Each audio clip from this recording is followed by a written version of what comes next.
students, this is the fourth day of our lecture, and in this lecture we are going to start the first lesson. We have started already the first lesson, but now here we are going to give the outline of this lesson.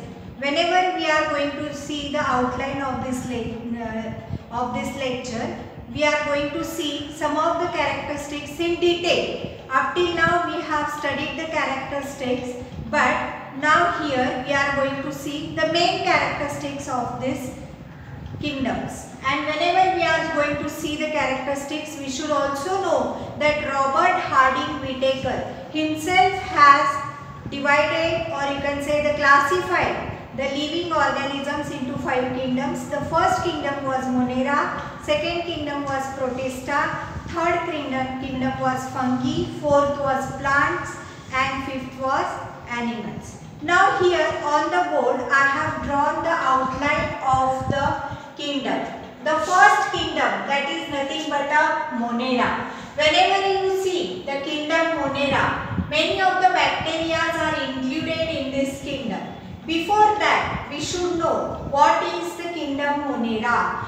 Kingdom Monera has the bacteria itself. Now whenever it has the bacteria, it itself states that it has a peculiar characteristics. Whenever it has the peculiar characteristics, they can be identified by taking these characteristics. Now the first one is, all are unicellular. That means all the bacteria which are included in this kingdom are unicellular. Unicellular means they are having a single cell in their body, or you can say that their body is made up of single cell. That means all of the processes in their body are carried out by a single cell. The next characteristics that comes either autotrophic or the heterotrophic. Whenever you consider the autotrophic or heterotrophics are nothing but the mode of the nutrition. Whenever you consider the mode of the nutrition, there are two types of the mode of nutrition. They are nothing but autotrophic or heterotrophic. Now, whenever you consider this kingdom, you can find that some of them are nothing but the autotrophic and some of them are nothing but the heterotrophic. Those who are autotrophic, they prepare their own food. That means they do not depend on others for their food. They themselves prepare their food with the help of a sunlight, or you can say chloroplast. And heterotrophic means what? Those animals, there are some animals or some bacteria who depend on others for their food. Next comes prokaryotic cell structure. You may tell, or you may say that this Monera is having a prokaryotic cell structure.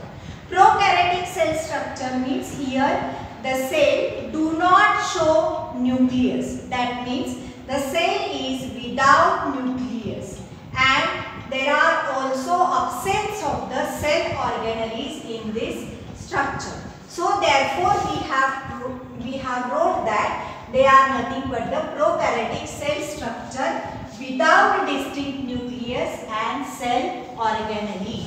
Now whenever you consider the examples of this, the examples are bacteria. Many of the bacteria are concerned here.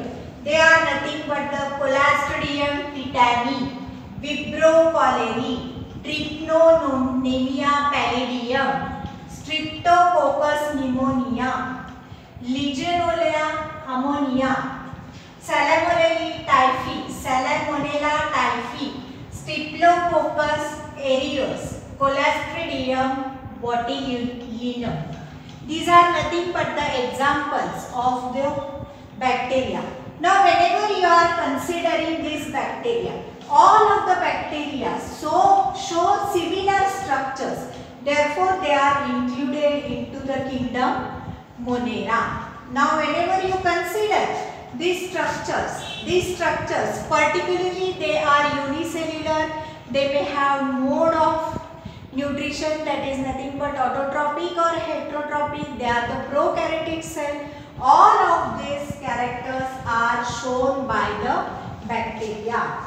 The next kingdom that comes is nothing but a protista. Now, whenever you consider protista, protista is one of the kingdom in which there are amoeba-like organisms. Here the organisms show peculiar characters. They are nothing but they are unicellular organisms. That means organisms with a single cell. That means their body is made up of a single cell. They are having a nucleus. The nucleus which is enclosed with a nuclear membrane. Now, whenever you consider their body, they are the eukaryotic cell. Why we call them as a eukaryotic cell? Because they are having a nucleus in their cell. And this nucleus is enclosed with a nuclear membrane. The next comes pseudopodia or cilia or flagella for locomotion. These organisms are having pseudopodia. Pseudopodia means false feet. They are supposed to be the feet of that organism. Actually, they are not the feet of that organism. Next comes cilia. Cilia are hair-like structures which are present onto the body of that organism. Next comes flagella, which is whip-like structure. In Marathi we call it chapka sarka akar.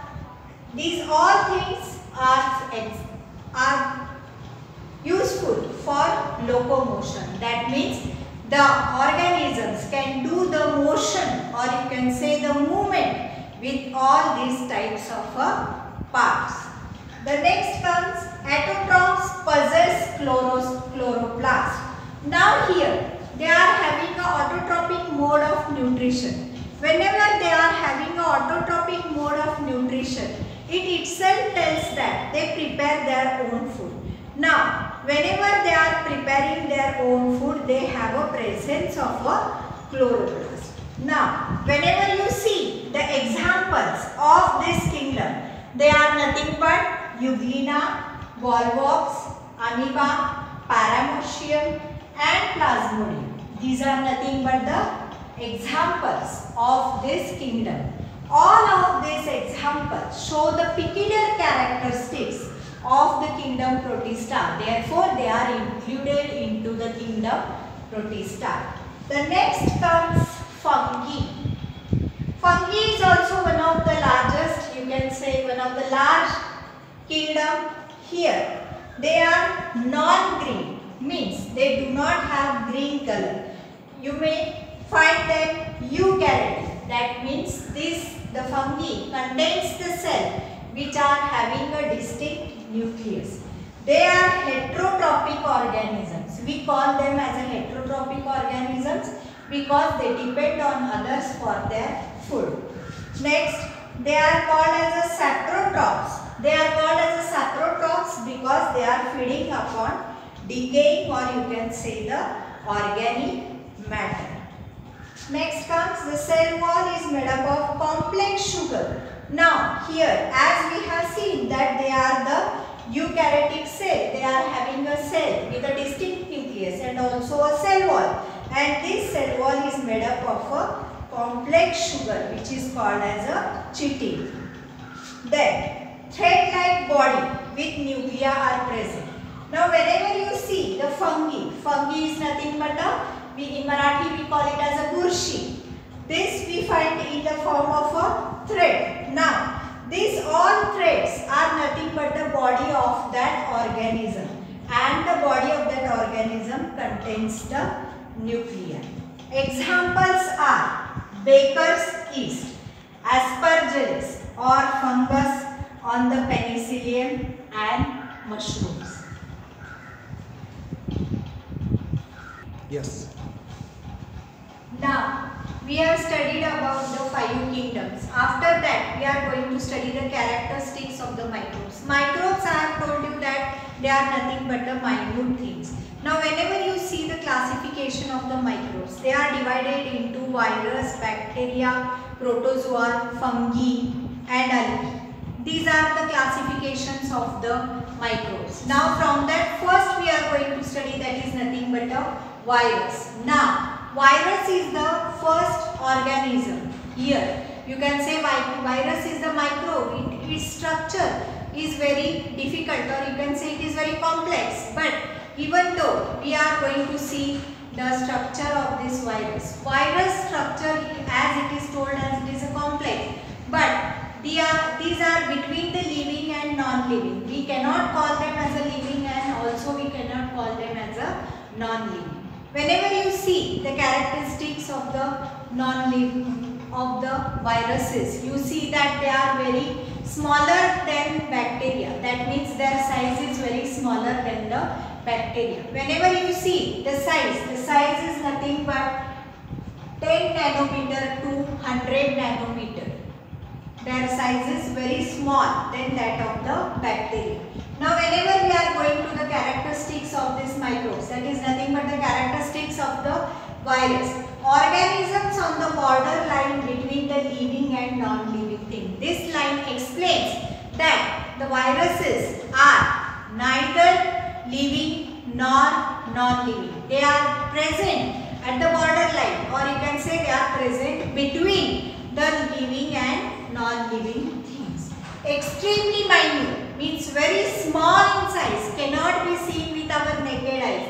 Sometimes visible only through the electron microscope. We cannot see them through the compound microscope. We have to see them through the electron microscope. Then and then only we can see them very clearly. The next characteristics comes is nothing but in the form of an independent particle. The virus itself is nothing but an independent particle. Then a long molecule of a DNA or RNA is present. The body of this virus contains DNA or RNA. DNA is nothing but deoxyribonucleic acid and RNA is nothing but a ribonucleic acid. Both of these nucleic acid are present into the body of a virus. Whenever you see the body of the virus, it contains DNA or RNA, and also they are having a protein coat. That means they are having a coat which is made up of a protein. Protein is one of the important substance in case of a virus. Whenever you see, they can survive only either in the host cell. That means they need to survive, they need the host cell. That means here their life exists only when there is a presence of a host cell. Now, whenever they enter the host cell, or whenever they sit onto the host cell, or whenever they invade the host cell, they produce viral proteins with the help of the host cell. Now, with the coordination with the host cell, what they are going to do? They are going to produce the viral proteins. After production of the viral proteins, they free from the host cell, and again the reinfection starts to the another host cell. That means from this host cell they go to the next host cell and they start to infect it. Next comes that the causative agent for many plants and animal diseases. They are one of the important aspects who causes diseases to the plants and animals. Now, whenever you are seeing the examples are nothing but in human. We see that virus is nothing but a poliovirus.